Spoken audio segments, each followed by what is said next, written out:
Assalamualaikum warahmatullahi wabarakatuh. Kali ini saya akan menjelaskan tentang pengaruh pajak dan subsidi pada keseimbangan pasar dalam mata kuliah Matematika Bisnis. Sebelum itu, perkenalkan, nama saya Raffi Zakwan Hanif, NPM 234111091 dari kelas Manajemen 23A. Definisi pajak. Apa sih pengertian dari pajak?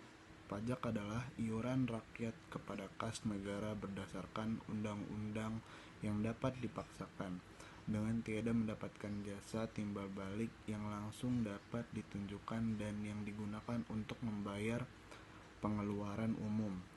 Pajak ada yang langsung diterima oleh masyarakat dan ada yang tidak diterima oleh masyarakat.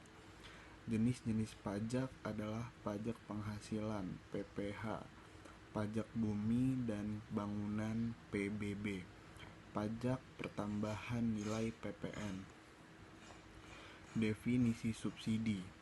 Subsidi adalah kebijakan pemerintah yang memberikan dukungan keuangan langsung kepada produsen atau konsumen. Subsidi dapat meningkatkan kuantitas yang ditawarkan atau dikonsumsi pada harga yang lebih rendah. Pengaruh pajak pada produsen. Pengaruh pada produsen. Pajak pada produsen menyebabkan harga yang diterima oleh produsen lebih rendah daripada harga yang dibayar oleh konsumen. Jika T adalah pajak per unit, maka P produsen sama dengan P dikurang T dan P konsumen sama dengan P. Pengaruh pada kuantitas yang ditawarkan QS. Karena produsen menerima harga yang lebih rendah, mereka mungkin cenderung menawarkan jumlah yang lebih sedikit. Kuantitas yang ditawarkan setelah penerapan pajak QS setelah pajak akan lebih rendah dibandingkan dengan kuantitas yang ditawarkan sebelum pajak. Pengaruh pada konsumen. Pajak pada produsen menyebabkan harga yang diterima oleh produsen lebih rendah daripada harga yang dibayar oleh konsumen.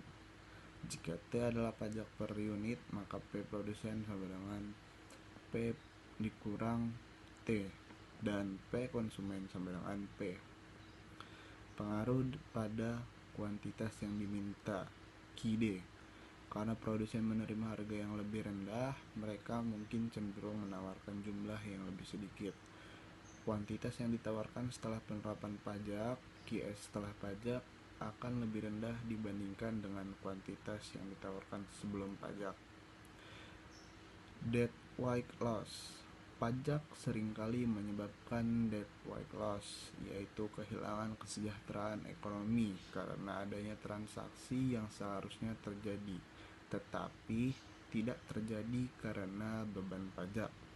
Debt weight loss dapat diukur sebagai area segitiga di antara kurva permintaan dan penawaran, di atas biaya pajak dan di bawah kuantitas yang seharusnya diperdagangkan.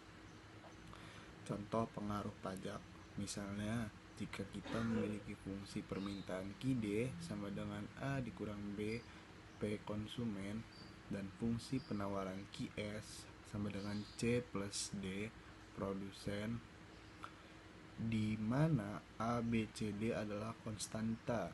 Kita dapat menggunakan fungsi-fungsi ini untuk menganalisa dampak pajak pada keseimbangan pasar.